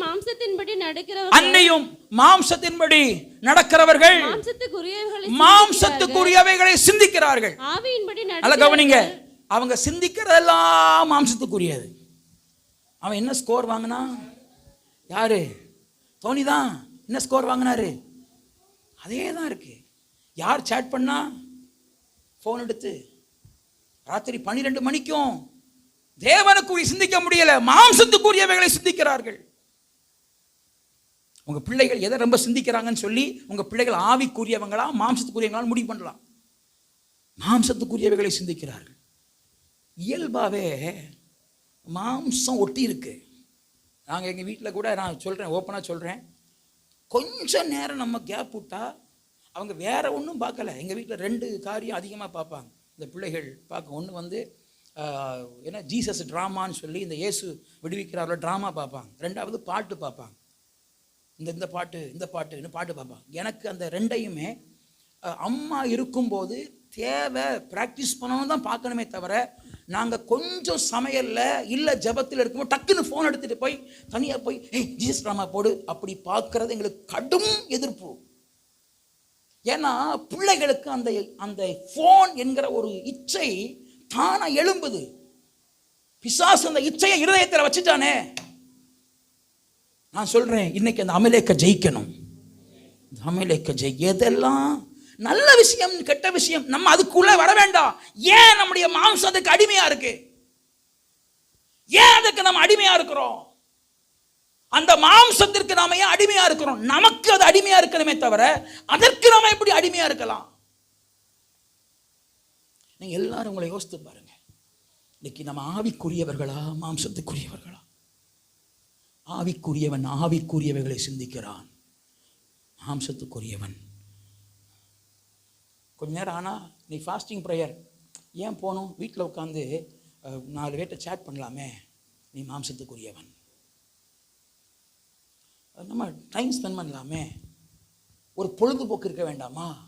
மாம்சத்துக்குரியவன். ஆவிக்குரியவனுக்கு அல்லேலூயா, எக்காலத்தும் கர்த்தர் இயேசுவை எந்தன் துணையாய் ஏற்றிடுவேனே.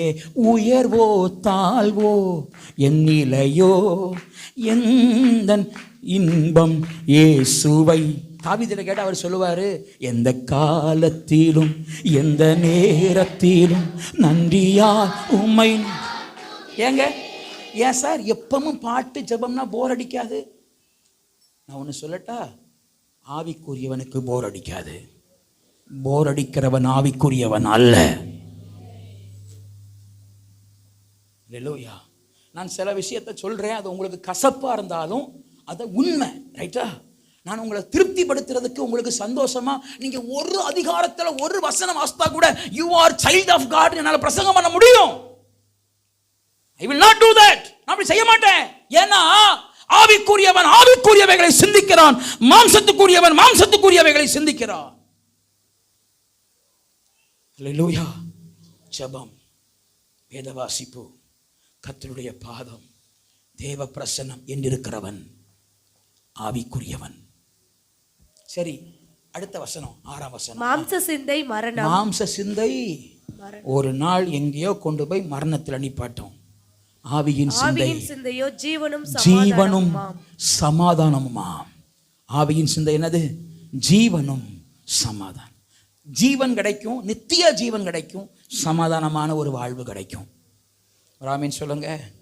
வாலிப தம்பிமாருக்கு சொல்றேன், மாம்ச சிந்தை வேண்டாயா, மாம்சத்துக்கு பிழைக்காதுங்க. மாம்சம் உங்களை மேற்கொள்ளக்கூடாது. உனக்கு மாம்சம் மேற்கொள்ளுதா ஆவி இல்லை சொல்லி காட்டுங்க. பாஸ்டர் நாங்கள் இருக்கிறோம் பார்த்தீங்களா, இந்த லைஃப் ஸ்டைல் பைபிளில் இருக்கு பாருங்கன்னு காட்டுங்க. காட்டுங்க, பைபிள் இருக்கு பாருங்க. நீங்க அந்த உலகம்னு சொல்றீங்களா பாஸ்டர், பைபிள் அப்படிதானே இருக்குன்னு சொல்லி காட்டுங்க. ஹோலி ஸ்பிரிட் மாம்சத்தை ஜெயிக்கிற அமலேக்கை ஜெயிக்கிறவனா கர்த்தர் நம்மை மாற்றுவாராக. அடுத்த வாரம் கர்த்தர் சித்தமான நான் செய்தி கொடுக்க முடியாது, அதுக்கு அடுத்த வாரம் நான் செய்தி கொடுப்பேன். இன்னைக்கு நான் யெகோவா நிசி நம்மை ஜெயிக்க பண்ணுகிறவர்னு சொல்லி முடிக்க போகிறேன். நான் அடுத்த வாரம் சொல்லுவேன் ஜெயிக்கிறவனுக்கு என்ன கிடைக்கும்னு சொல்லுவேன். நீங்கள் என்னென்ன, நாங்கள் ஸ்பிரிச்சுவல் தெய்வ பிள்ளைகளாக இருந்தால் என்னையா கிடைக்கும் உங்களுக்கு சொல்லித்தரேன். ஒரு மனுஷன் மாம்சத்தை ஜெயித்தா அவனுடைய ஆசீர்வாதங்கள் என்னங்கிறத நான் வர்ற வாரத்துக்கு அடுத்த வாரம் அதை கட்டாயம் உங்களுக்கு சொல்ல போகிறேன். சொன்ன பிறகு நீங்கள் முடிவெடுக்கணும், மாம்சத்தின்படி வாழலாமா இல்லை தேவராஜ்யத்தின் பாதையில் வாழலாமான்னு சொல்லி. அல்லேலூயா. அதுக்கு அடுத்த வாரம் குடும்பங்களில் ஏற்பட்ட சில கசமுசாவை பார்க்கிறேன். அல்லேலூயா. ஒரே ஒட்டலும் உரசலுமா இருக்குது. அதனால் குடும்பம் தான் முக்கியம். ஒரு ஆமீன் சொல்லுங்க. குடும்பங்கள் நல்லா இருந்தால் தான் சபை நல்லா இருக்க முடியும். ஒரு தனி விசுவாசியின் கூட்டமைப்பு தான் குடும்பம், குடும்பத்தின் கூட்டமைப்பு தான் சபை. அதனால் என்ன செய்ய போகிறோம்னா, அடுத்த வாரத்துக்கு அப்போ எத்தனாவது வாரம்? 3வது வாரமா 2வது வாரமா? 3வது வாரம் தானா? ஜூலை 3வது வாரம் நமக்கு ஐக்கிய ஆராதனை. எதுக்கெல்லாம்னா சந்தோஷ் நகருக்கும் நமக்கும். டைம் எப்போன்னா 9 to 1. கேஷுவலாக கேளுங்க இல்லையா? 9 to 1. அந்த 9 to 1 நோ பிரசங்கம். பிரசங்கம் இல்லாமலே 9 to 1 பயப்படப்படாது. ஏன்னா ஒரு வாரம் டைம் கொடுக்குறேன். அடுத்த வாரம் ஒரு பக்கெட் வைப்போம். உடனே காணிக்க போடணுமா? பயப்படாதுங்க. காணிக்க போடாண்டா ஒரு வாரம் வீட்டில் நாங்கள் நல்லா யோசித்து என் குடும்பம் சரிபடாததுக்கு என்னென்ன கேள்வி இருக்குன்னு எழுதிட்டு வாங்க. ஏன் பாஸ்டர் ஒரு வாரம் யோசிக்கணும்? இப்போ கொடுத்தாலே 10 கேள்வி எழுதி தருவோங்கிறீங்களா? இருக்கட்டும், உங்கள் ஆதங்கம் புரியுது. அதை வச்சுட்டு ஒரு வாரம் கழித்து பிறகு பேப்பர் இல்லை எழுதலைன்னு வரக்கூடாது. அடுத்த வாரம் நீங்கள் வரும்போது ஒரு பக்கெட் வைப்போம். இந்த பக்கெட்டில் உங்கள் கேள்வியெல்லாம், குடும்பங்களை குறித்த உங்கள் கேள்வியை நீங்கள் எழுதி போடணும். எழுதி போட்டால் நான் அடுத்த வாரம் 3வது வாரம் அந்த கேள்விகளுக்கு உங்களுக்கு பதில் சொல்லுவேன்.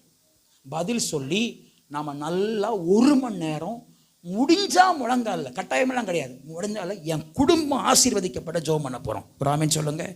எனக்கு குடும்பங்களுக்காக ரொம்ப பாரம். கடந்த நாட்களில் புருஷன், மனைவி, பிள்ளைகள் அதை இசைவாய் கட்டுனாருனா தான் குடும்பம் ஆசீர்வாதமாக இருக்கும். அல்லேலூயா. அதுக்காக நல்லா ஜெபம் பண்ண போகிறோம். அந்த 3rd வீக் நீங்கள் மறக்கக்கூடாது. அன்னைக்கு ரட்சிக்கப்படாத புதுசாக இருக்கிறவங்கலாம் கூப்பிட்டு வர்றது அப்படியெல்லாம் வேண்டாம். நம்ம குடும்பங்களுக்கு நம்ம நிறைய விஷயத்தை ஷேர் பண்ணணும். நமக்குள்ள பல பிரச்சனைகள் இருக்கு. கர்த்தர் பெரிய ஆசீர்வாதங்களை தருவாராக. அல்லேலூயா. அதனால நாம் ஜெயம் கொள்ளுகிறவர்களாக இருக்கணும். அல்லேலூயா.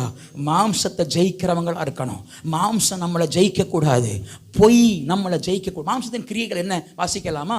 கலாத்தியர் 5ஆம் அதிகாரம் 17ஆம் வசனம். சீக்கிரம் வாசிப்போம். கலாத்தியர். மாம்சம் ஆவிக்கு விரோதமாகவும். நோ 19 வாசிங்க. மாம்சத்தின் கிரியைகளை வெளியரங்கமாக இருக்கின்றன. அவை யாவன? விபச்சாரம், வேசித்தனம். விபச்சாரம் என்ன? ஐயோ விபச்சாரம் அது நாங்கள் எல்லாம் பண்றது இல்லைன்னு ஒரு ஸ்திரீயை இச்சையோடு பார்க்கிறவன் அவளோட விபச்சாரம் செய்தாயிற்று. அப்போ எத்தனை படம் பார்க்குறீங்க? புரியுதா? படம்னா நீங்கள் தப்பான படம் பார்க்குறீங்கன்னு சொல்லலை. ஒரு ஸ்திரீயின் ஃபோட்டோவை எடுத்து வச்சு அதை ரசிக்கிறது. வாலிபர்களே, உங்களுக்கு ரொம்ப அன்பாக சொல்கிறேன். ஒரு ஃபோட்டோ அப்படி நீங்கள் ஃபேஸ்புக்கை மூவ் பண்ணுறீங்க, எங்கே பார்த்தாலும் அசுத்தம் கொட்டி கிடக்கிறது. நீ அதை பார்த்து ரசித்தன்னா விபச்சாரம். அல்லேலூயா. விபச்சாரம், அசுத்தம், காம விகாரம். இன்னைக்கு ஆணுக்கு ஆணும் பெண்ணுக்கு பெண்ணும் நேசிக்கிறது பெருகி போச்சு தேசத்துல. ஹல்லேலூயா. ரொம்ப மோசமா இருக்குங்க. புருஷன் உறவு சரியில்லைன்னா 2 சகோதரிமார் ஒன்னா சேர்ற ஆபத்து இந்த உலகத்துல இருக்கு. இந்த உலகத்துல என்ன நிறைய செய்திகளே கேள்விப்படுறோம். ஸ்தோத்திரம். அல்ல, தயவு செய்து காம விகாரம் ஆண்டவர் வைத்தது. ஒரு ஆணும் பெண்ணும் விரும்புறது இயல்பு.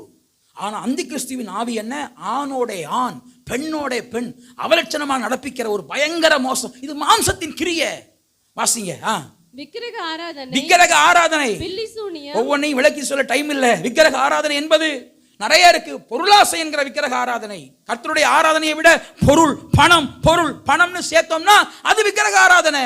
பில்லிசூனியம், ரெண்டகம் பண்ணுதல், பில்லிசூனியம், பகைகள். ரெண்டகம் பண்ணுவதல் பில்லிசூனிய பாவத்துக்கு ஈடானது. ஒரு குடும்பத்துக்குள்ள இருந்துட்டு ரெண்டகம் பண்ணக்கூடாது. ஒரு 2 பேருக்குள்ள இருக்கிற உறவுல ரெண்டகம் பண்ணக்கூடாது. 2 + அகம், ரெண்டகம். ஒரு மனுஷனுக்குள்ள 2 சுபாவம் இருந்து இங்கே ஒன்று அங்கே ஒன்று பேசுவதுதான் ரெண்டகம். அது செய்வினைக்கு சமம், பில்லி சூனிய பாவத்திற்கு சமம். வாசிங்க. பகைகள், விரோதங்கள். இதெல்லாம் அக்கா தங்கச்சி எல்லாம் சொல்லுங்க. என்ன தங்கச்சி? ஏன் அண்ணன் தம்பின்னு சொல்ல மாட்டீங்களான்னு கேட்குறீங்களா? இருக்கட்டும். அல்லேலூயா. ஏன்னா அது ரொம்ப நீங்க தானே போடுறீங்க. சண்டை காரனோட குடியிருப்பதை பார்க்கணும்னு பைபிள் சொல்லலையே, அது எனக்கு தெரியாது, உங்க பாடாச்சு. அல்லேலூயா. பைபிள் என்ன சொல்லுதுன்னா, சண்டைக்காரியோட சிலர்லாம் புருஷனை டார்ச்சர் பண்ணி, இப்போ பிரதர்ஸ் எல்லாம் எவ்வளோ சந்தோஷமா இருக்காங்க தெரியுமா? முகத்தில் அப்படியே 1000 வாட்ஸ் பல்ப் எரியுது. சொல்லுங்க பாஸ்டர், அப்படி தான் சொல்லுங்க. ஹல்லேலூயா. நச்சு எரிச்சி, நச்சு எரிச்சி இல்லை, தப்பு, நச்சு அரிச்சி, அச்சு அரிச்சி உண்டு இல்லைன்னு ஆக்கி ஒரு லெவல் பண்ணி அப்படி இருக்கக்கூடாது. அல்லேலூயா. அன்பா இருக்கணும். தோத்திரம். அல்லேலூயா. சண்டைக்காரிகளா இருக்கக்கூடாது. பகை, விரோதம். அந்த பிரதர்கிட்ட பேச மாட்டேன், நான் சிஸ்டர்கிட்ட போக மாட்டேன், பேச மாட்டேன். என்ன செய்ய போறிய? பாஸ்டர் ஜாதவனி பாஸ்டர் எனக்கு அந்த பிரசங்கம் ரொம்ப அடிக்கடி பிடிக்கும். அவர் சொல்லுவார், செத்தாலும் அவன் முகத்தில் முழிக்க மாட்டேன். அவர் சொல், செத்தா அவன் முகத்தில் எப்படி முழிப்பான்? அவன் தான் அவன் முகத்தில் முழிப்பான். செத்தா கண்ணு மூடிடுவான்ல பிரதர். அப்புறம் இன்னொன்று, செத்தாலும் அவன் வீட்டுக்கு போக மாட்டேன். செத்தா அவன் வீட்டுக்கு போவ, சுருக்கிட்டு தானே போவேன். செத்தா அவன் வீட்டுக்காக போவ, சொத்தம், வைராக்கியம், இதெல்லாம் என்ன சுபாவம்? மாம்சம். நம்ம மாம்சத்துக்குரியவர்கள், ஆவிக்குரியவர்கள். அல்லேலூயா. சோத்திரம். அது சில சகோதரிகள் இப்படி சொல்கிறது எனக்கு காதில் கேட்குது. நாங்கள் ஒன்றும் பேசலையே, உங்கள் காதுக்கு என்ன கேட்டுச்சுங்கிறீங்களா? எனக்கு கேட்குது. அல்லேலூயா. என்ன கேட்குதுன்னா, ஏன் பாஸ், எங்கள் வீட்டு புருஷனுடைய நிலைமை கர்த்தருக்கு எனக்கு தான் தெரியும், எனக்கும் தெரியும். அப்போ நாங்கள் என்ன பண்ணணும்? ஜெபம் பண்ணணும். என்ன பண்ணணும்? ஜெபம் பண்ணணும். ஜெபத்தில் மாத்திரலாம். தோத்திரம். ஜெபத்தில் அசையாத பர்வதங்களும் அசையும். நான் சொல்கிறேன், 3வது வாரம் நம்ம ஜெபிக்கும் போது உங்கள் சரீர முயற்சி வச்சு நடக்காத சில விஷயத்தை ஜெபத்தில் கர்த்தர் நடத்தி வைப்பார். ஜெபம் தான் பிரதர் சூழ்நிலைகளை மாற்றும். என் மனைவி சொல்லு பேச்ச கேட்க மாட்டேங்கிறா பாஸ்டர், அவளை கீழ்ப்படிய பண்ணவே முடியலை. அப்படி சொன்னாலே சண்டை தான் வருதா? ஜெபம் பண்ணுவோம். அல்லேலூயா. எனக்கும் சிஸ்டருங்க ரொம்ப சண்டை வரும். இப்போ தானே சொன்னீங்க கொஞ்ச நாளைக்கு முன்னாடி எனக்கு மனைவிக்கு சண்டையே வந்தது கிடையாதுன்னு. அப்போ இதுதான் உண்மை. என்ன சண்டை வரும்னா, டைமில் பெரிய ஐடியா இருக்கும். எனக்கா நான் அடிக்கடி அவள்கிட்ட சொல்வேன், எந்தான் கல்யாணம் பண்ணணும். நான் கல்யாணம் பண்ணுறதுக்கு முன்னாடி கரெக்டாக போனேன் டைமுக்கு. இப்போ உங்கள் எல்லாரும் இழுத்துட்டு போகிறதுல கோட்டையை விட்டுடுறேன். தோத்திரம்.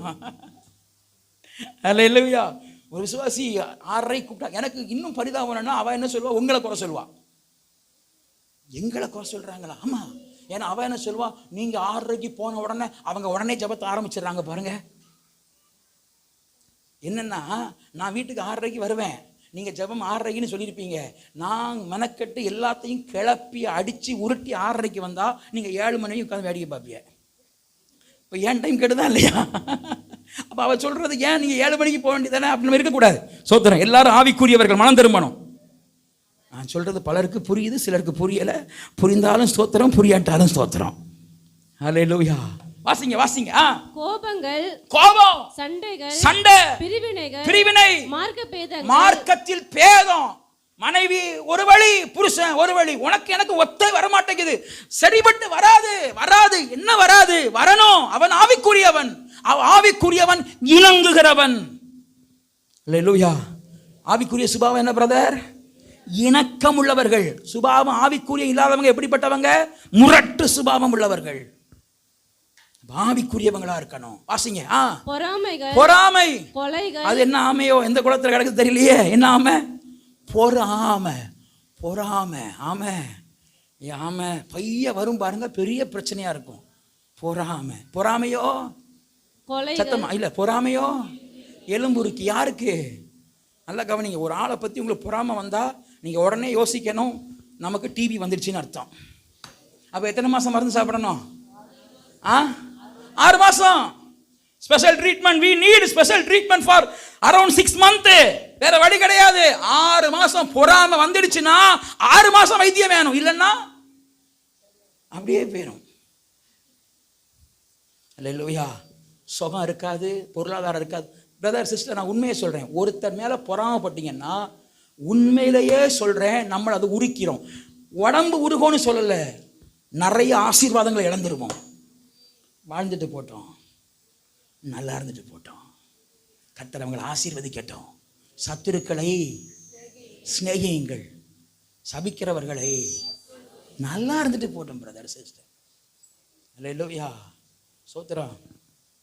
நான் கேள்விப்படும் அடிக்கடி எனக்கு சில ஊழியர்கள், சில சின்ன ஊழியர்கள், இடைநிலை ஊழியர்கள்ட்ட ஏதாவது வாங்கிட்டு என்கிட்ட வருவாங்க. ஏதாவது வாங்கிட்டுனா செய்தி வாங்கிட்டு வருவாங்க. பாஸ்டர், அதை நான் உங்கள்கிட்ட ஒன்று கேட்குறேன், தப்பாக நினைக்க மாட்டீங்களா? தப்பாக நினைக்க மாட்டேன், கேளுங்க. கொரோனாவில் நிறைய ஊழியர்களுக்கு உதவி செய்த அப்போ என்கிட்ட ஒருத்தர் வந்தார், பல்லவ நகர்லேருந்து ஒருத்தர் வந்தார். பாஸ்டர், உங்களுக்கு எங்கேருந்தோ வருதுன்னு பேசிக்கிறாங்க என்ன. நான் தத்திரம் வருது வருது, எங்கேருந்து வருது? எனக்கொத்தாசை வரும் பர்வதம் நேரா. நான் மனசார மனம் திறந்து சொல்றேன். சில நேரங்களில் மாம்சம் மேற்கொன்றது. ஐயா, நம்ம பரிசுத்தவான்களாவே இருக்கட்டும், மாம்சம் முடிய மாட்டேங்குது, மேற்கொன்றது. ஆனா ஒரு போராட்டத்தை உங்களுக்குள்ள கர்த்தர் ஆரம்பிப்பாராக. நம்முடைய ஆண்டவர் யெகோவா நிசி நம்மளை தான் ஜெயிக்க வைப்பார். அல்லேலூயா, நம்மளை ஜெயிக்க வைப்பார், தோக்க விட மாட்டார். ஆமென். வாசிங்க. கொலைகள், கொலைகள், வெறிகள், வெறிகள், களியாட்டுகள், இதெல்லாம் சொல்ல முடியும், நிறைய டைம் இல்லை. கொலை, வெறி, களியாட்டு, என்ன சூதாட்டம். நாங்க ஆடுறதில்ல பாஸ்டர், நாங்கெல்லாம் சுடுகாட்டில் போய் உட்காந்து சீட்டெல்லாம் ஆடுறது இல்லையே. அதான் இன்னைக்கு செல்போன்ல ரம்மி வந்துடுச்சே. என்னது ரம்மி? உன்னை மம்மி ஆக்கிறோம் அப்புறம். ஆமா, அல்லேலூயா. ரம்மி யா, பிள்ளைகள்லாம் இன்னைக்கு நிறைய இருக்காங்க. களியாட்டு, ஃப்ரீ ஃபயர். எனக்கு இந்த போராட்டம் மேலே, இந்த விளையாட்டு மேலே பெரிய கஷ்டமே என்னென்னா, சில குடும்பத்தை கொளுத்திச்சு பாருங்க. ஃப்ரீ ஃபயர் உன் ஆயில் சக்கரத்தை கொளுத்தி விடும், உன் ஆயிலையே கொளுத்திடும். Free fire, களியாட்டு. இப்படிப்பட்டவைகள் செய்கிறவர்கள் தேவனுடைய ராஜ்யத்தில் என்று பிரவேசிப்பது. இந்த மாம்சத்தின் கிரியை இருந்தா, பிரதர் சிஸ்டர், நீங்க எதுக்கு சபைக்கு வந்தீங்க? நன்மை வாங்குறதுக்கா?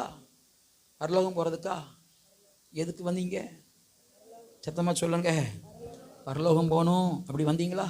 அந்த பரலோகத்துக்கு இதெல்லாம் இருந்தால் போக முடியாதுன்னு நீங்களும் நானும் கையில் வச்சிருக்கிற பரிசுத்த வேதாகமம் அல்லவா சொல்லுகிறது.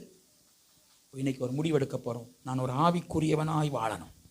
இங்கே பாருங்க, நான் உங்களை குற்றவாளியாக தீர்த்து அனுப்ப போகிறதில்ல. உடனே அப்போ நான்லாம் ஆவிக்குரியவன் வாழவே முடியாதுப்பா, சோர்ந்து போகாதுங்க. நம்மை ஜெயிக்க வைக்கிற கர்த்தர். இப்படி நான் சொல்லட்டா, ஒரு மாதம் ஒரு விஷயத்தில் ஜெயிங்க. என்ன பாருங்க, ஒரு மாதம் எத்தனை விஷயம் ஜெயிங்க? ஒரு விஷயத்தில். 10 மாசத்துல 10 சுபாவத்தின் மேல் கர்த்தர் நம்மளை ஜெயிக்க வைப்பார். நான் நாளைக்கு எல்லாரும் மர்வமாயிருங்க, நான் அப்படி சொல்லவே வரல.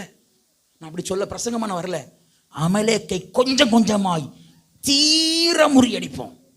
எல்லாரும் சொல்லுங்க, அமலேக்கை கொஞ்சம் கொஞ்சமா தீர முறியடிப்போம். தாவீது கொஞ்சம் முறியடிச்சாரு, நாம கொஞ்சம் முறியடிப்போம். நீங்க கொஞ்சம் முறியடிங்க. ஒருக்கா தோத்த மாதிரி இருக்கும், பயப்படாதுங்க, கையை தூக்கிடுங்க.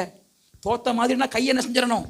தூக்கிடணும். ஏய் மோசே, கையை தூக்கிடு. அப்ப என்ன செய்யணும்? ஜெபம் பண்ணிடணும். ஆண்டவரே, பொறுமையா இருக்கணும்னு ஜெபம் பண்ணிட்டே இருந்தேன். சபையில போய் தீர்மானம் பண்ண, வீட்டுல வந்தவன அந்த புருஷன் சண்டை போடுறாரு. தோத்துறோம், என் பொறுமை போச்சே. ஐயோ, என் கை தாள விழுந்துடுச்சே. பரவாயில்ல, திரும்ப ஒருக்கா ஜெபம் பண்றேன். நாளைக்கு இனி பொறுமையா இருப்பேன் ஆண்டவரே. இனி அவர் என்ன பேசினாலும் ஆண்டவரே, வாய் தரவாத ஊமை போல இருப்பேன் ஆண்டவரேன்னு பொருத்தனை பண்ணிட்டு வீட்டுக்கு போவோம். சண்டை ஆரம்பிக்கும். சண்டை என்ன செய்யும்? ஏயா, அப்போ சமாதானமே வராதா? வரும். உடனே மனைவி பொறுமையா இருப்பான். சோத்திரம் ஆண்டவரே, நீடிய பொறுமையா இருக்கணும்னு ஜெபம் இருக்கிறேன்ப்பா, பாதுகாத்துக் கொள்ளுங்கப்பா. சோத்திரப்பா. ஒரு கட்டம்தான் டப்புன்னு வெடிக்கும். ஐயோ, தோத்து போயிட்டனே. நான் அந்த ஒரு மாதம் எதுக்கு கேட்குறேன்னா அதான் சொல்கிறேன். திரும்பவும் தேவ சமூகத்தில் போய் ஆண்டவரே, தோத்து போயிட்டேன், என்ன செய்யணும்? இன்னும் ஜெபம் பண்ணுவோம். நான் சொல்கிறேன், ஜெபிக்க ஜெபிக்க ஜெபிக்க கை உயர உயர அமலேக்கு இறங்கிடுவான். பிரதர், போதை பழக்கங்கள், தவறான பாவங்களுக்குள்ளே நீங்கள் இருக்கிறீங்க. அந்த காரியங்களை உங்களால் ஒரு நாளில் ஜெயிக்க முடியலை. நான் அன்பாக சொல்கிறேன், ஜெபிங்க. நான் வேற மருந்து கிடையாது, ஒரே ஒரு மருந்து, ப்ரேயர். ஜெபிக்க ஜெபிக்க நீங்கள் மேற்கொள்வீர்கள். கர்த்தர் உங்களை ஜெயிக்கிறவர்களாய் மாற்றுவார். வாய்களை திறந்து ஒரு 5 நிமிஷம் ஹல்லேலூயா ஸ்தோத்திரம். யெகோவா நிசியே, ஜெயிக்க வைக்கிறவரே, மாம்சத்தை ஜெயிக்கணும், எங்க பிள்ளைகள் மாம்சத்தை ஜெயிக்கணும். ஸ்தோத்திரம். மாம்சத்துக்கு கீழ்ப்படியக்கூடாது. எல்லாரும் வாய்களை திறந்து ஜெபம் பண்ணுங்க. எங்க பிள்ளைகள் மாம்சத்துக்கு கீழ்ப்படியக்கூடாது. மாம்சத்துக்கு கடனாளி அல்ல, நாங்கள் கர்த்தருக்கு கடனாளிகள். ஆண்டவரே, மாம்சத்துக்கு கடனாளியா இருந்தா தேவராஜ்யம் வர முடியாது. வாய்களை திறந்து ஒரு 5 நிமிஷம் மாத்திரம் ஜெபம் பண்ணுங்க. ஸ்தோத்திரம் ஆண்டவரே. நாங்கள் மாம்சத்துக்கு கடனாளிகள் அல்ல, மாம்சத்துக்கு பிழைக்கிறதற்கு நாங்கள் மாம்சத்துக்கு கடனாளிகள் அல்ல. ஆண்டவரே, சரீர கிரியைகளை இயேசுவின் நாமத்தில் நாங்கள் ஆண்டவரை அழிக்கணும்ப்பா. மாம்சத்தின் கிரியைகளை அழிக்கணும் ஆண்டவரே. ஜெபத்திற்கு எதிராய், கர்த்தருடைய காரியங்களுக்கு எதிராய் எங்களுக்குள்ள எழும்புகிற மாம்சத்தின் கிரியைகள் அமலேக்கு அழிக்கப்படுவானாக. சோத்திரம் சோத்திரம் சோத்திரம். வாய்களை திறந்து சோத்திரம் பண்ணி ஜெபம் பண்ணுங்க. ஆண்டவரே, மாம்சம் சாகணும். ஸ்தோத்திரம். ஜபத்துக்கு விரோதமாய், கர்த்தருக்கு விரோதமாய், ஆவிக்குரிய காரியங்களுக்கு விரோதமாய், எங்களுக்குள்ள எழும்புகிற பரிசுத்த காரியங்களுக்கு விரோதமாய் எழும்புகிற எல்லா மாம்ச போராட்டங்கள் படுத்தப்படுவதாக அதை சிறைப்படுத்துகிறோம் இயேசுவின் நாமத்திலே. ஹல்லேலூயா ஸ்தோத்திரம். யெகோவா நிசி, எங்களோடு கூட இருக்கிறேன். யெகோவா நிசி, யெகோவா நிசி, யெகோவா நிசி, யெகோவா நிசி, யெகோவா நிசியே, என்னாலும் வெற்றி தருவீர். வாய்களை திறந்து யெகோவா நிசியே, என்னாலும் வெற்றி தருவீர். கலங்கலப்பா, நாங்க கலங்கலப்பா. கவனிங்க. தலையின் மேல கை வைத்து ஒரு சின்ன ஜெபம். ஆண்டவரே, இனி நான் இந்த ஆவிக்குரிய யுத்தத்தில் தோற்று போகிறவனா இருக்கக்கூடாது, நான் ஜெயிக்கிறவனா மாறணும். இயேசுவின் நாமத்திலே என் சரீரம், என் மாம்சம் பல முறை நான் ஜெயிச்சிருச்சு ஆண்டவரே. ஆனா இன்னைக்கு ஒரு தீர்மானம் பண்ணுகிறேன், இனி நான் ஜெயிக்கிறவனா மாறணும். நானும் என் புருஷனும் என் மனைவியும் என் பிள்ளைகளும் ஜெயிக்கிறவங்களா மாறணும். என் குடும்பம் மாம்சத்தை ஜெயிக்கிறவங்களா மாறணும். அமலேக்க ஜெயிக்கிறவங்களா மாறணும். உலகத்தை ஜெயிக்கிறவங்களா மாறணும். பிசாசை ஜெயிக்கிறவங்களா மாறணும். வாய்களை திறந்து ஜெபம் பண்ணுங்க. இயேசுவின் நாமத்திலே உலகம், ஆமிசம், பிசாசுக்கு நாங்க அடிமைப்படக்கூடாது. ஸ்தோத்திரம். ஹல்லேலூயா. யெகோவா நிசியே, என்னாலும் வெற்றி தருவீ. யெகோவா நிசியே, என்னாலும் வெற்றி தருவீ. கலங்கலப்பா, நாங்க கலங்கலப்பா. எங்க வாலிப பிள்ளைகளை ஜெயிக்க வைப்பீரப்பா. ஆமென். என் புகலிடமே. கவனிங்க தம்பி, கவனிங்க. கேட்காதவங்களை பத்தி எனக்கு பிரச்சனை இல்லை. கர்த்தருடைய வார்த்தையை கேட்க விருப்பம் இல்லாதவர்களை பிடிச்சி எனக்கு பிரச்சனை இல்லை. ஆனா இருக்கிற வாலிப பிள்ளைகள் உங்களுக்கு சொல்றேன், நீங்களும் உங்க சரீரமும் கர்த்தருக்கு நீங்கள் கடனாளிகள். உன் படிப்பு ஜெயமா மாறணுமா? நான் ஜெயம் பெறுகிறவனுடைய ஆசீர்வாதங்களை சொல்லும்போது நீங்கள் ஃபீல் பண்ணுவீங்க. கண்டிப்பாக நீங்கள் ஜெயிக்கிறவனா மாறணுமா? ஒன்னே ஒன்று, நான் உலகத்தான் அல்ல. நாங்கள் இந்த உலகத்தில் தான் இருக்கிறோம், கூட படிக்கிற பிள்ளைகளோட தான் இருக்கிறோம். ஆனால் அவங்கள போல நான் என்னுடைய நடை, உடை, பாவனை இருக்க முடியாது. ஏன்னா நான் ஆவிக்குரியவன். ஹல்லேலூயா. இந்த சிந்தனை உங்களுக்குள்ள இருக்கட்டும். யா பாடுவோமா? யெகோவா நிசியே, என்னாலும் வெற்றி தருவீர். யெகோவா நிசியே, என்னாலும் வெற்றி தருவீர். ஸ்தோத்திரமே அப்பா. என்ன ஜெயிக்க வைப்பீரப்பா, என்ன ஜெயிக்க வைப்பீர், என்ன ஜெயிக்க வைப்பீர். வாய்களை திறந்து ஓ நாமம் என் புகலிடமே, என்ன ஜெயிக்க வைப்பீர் ஆண்டவரே. நான் விசுவாசிக்கிறேன், என்ன ஜெயிக்க பண்ணுவீர். என் புகலிடம் ஆண்டவரே. எந்த போராட்டங்கள்ல நம்முடைய பிள்ளைகள் ஜெயிக்க முடியாம இருக்கிறாங்களோ, யெகோவா நிசியே, என்னாலும் வெற்றி தருவீர். வாய்களை திறந்து உங்க தோல்வியை ஒத்துக்கொள்ளுங்க. என்னால சில விஷயத்துல ஜெயிக்க முடியல, இன்னைக்கு ஆண்டவர் ஜெயிக்க வைப்பாராக இயேசுவின் நாமத்திலே. யெகோவா நிசியே, யெகோவா நிசி, யெகோவா நிசி, யெகோவா நிசி. என்னால சில காரியத்துல ஜெயிக்க முடியல. தேவ பிள்ளைகளே, நம்ம நீதிமான்களா காட்ட வேண்டாம். ஆண்டவர் சமூகத்துல சொல்லுவோம், ஆண்டவரே என்னால சில காரியத்துல ஜெயிக்க முடியல. இன்னைக்கு அந்த தோற்று போன இடங்களில் அமலேக்கை ஜெயிக்கிற, அமலேக்கை சாக பண்ணுகிற, அமலேக்கை முறியடிக்கிற கிருபையை எனக்கு தாங்கப்பா, எனக்கு தாங்கப்பா, எனக்கு தாங்கப்பா, எனக்கு தாங்கப்பா. அமலேக்கு முறியடிக்கப்படுவானாக. என்னுடைய ஆவிக்குரிய வாழ்க்கைக்கு எதிராக இருக்கிற அமலேக்கு இயேசுவின் நாமத்தில் முறியடிக்கப்படுவானாக. சோதரம் சோதரம் சோதரம் சோதரம் சோதரம். அமலேக்கு முறியடிக்கப்படுவானாக, அமலேக்கு முறியடிக்கப்படுவானாக, அமலேக்கு முறியடிக்கப்படுவானாக, அமலேக்கு அமலேக்கு முறியடிக்கப்படுவானாக. ஹோலி ஸ்பிரிட், யெகோவா நிசியே, யெகோவா நிசியே, யெகோவா நிசியே, யெகோவா நிசியே, யெகோவா நிசியே, யெகோவா நிசியே. அமலேக்கு முறியடிக்கப்படட்டும். சோத்திரம் சோத்திரம் சோத்திரம். ஆண்டவரை பார்த்து சொல்லுவோம், ஆண்டவரே உம்முடைய பலிபீடத்துல ஒரு கரத்தை இருதயத்துல வைத்து வலது கரத்தை உயர்த்தி இடது கரத்தை இருதயத்தை சொல்லுங்க, ஆண்டவரே உம்முடைய பலிபீடத்துல ஒப்பு கொடுக்கிறேன். கொஞ்சம் கொஞ்சமா என் மாம்சம் சாகணும், ஆவிக்குள் நான் பிழைக்கணும். என்னை ஆவிக்குரியவர்களா மாற்றுங்கப்பா. ஸ்தோத்திரம் ஸ்தோத்திரம் ஸ்தோத்திரம். ஒரு பர்ஃபெக்ட் ஸ்பிரிச்சுவல் மேனா நான் மாறணும்.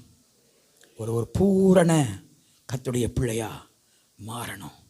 என்னை அந்த பாதையில் நடத்தும் ஆண்டவரே, இயேசுவின் நாமத்தில் பிதாவே, ஆமே ஆவே ஆமே. என் ஆத்துமாவே கர்த்தரை ஸ்தோத்திரி, என் முழு உள்ளமே அவருடைய பரிசுத்த நாமத்தை ஸ்தோத்திரி. என் ஆத்துமாவே கர்த்தரை ஸ்தோத்திரி, கர்த்தர் செய்த சகல உபகாரங்களையும் மறவாதே. ஆமே. நம்முடைய கர்த்தராகிய இயேசு கிறிஸ்துவின் கிருபையும் பிதாவாகிய தேவனுடைய அன்பும் பரிசுத்த ஆவியானவருடைய அந்யோன்ய ஐக்கியமும் இந்த உலகத்திலே கர்த்தரை ஆவியோடும் உண்மையோடும் ஆராதிக்கிற சகல பரிசுத்தவான்களோடும் மாம்சத்தை ஜெயிக்க வேண்டும் என்று விரும்புகிற நம்மோடும் கூட என்றும் தங்கி தாபரிப்பதாக. ஆமே. சத்தமா சொல்லுவோம், ஹல்லேலூயா, ஹல்லேலூயா, ஹல்லேலூயா. உங்கள் எல்லாரையும் ஆண்டவர் மாம்சத்தை ஜெயிக்கிறவர்களாய் வைப்பாராக. ஸ்தோத்திரம் ஸ்தோத்திரம்.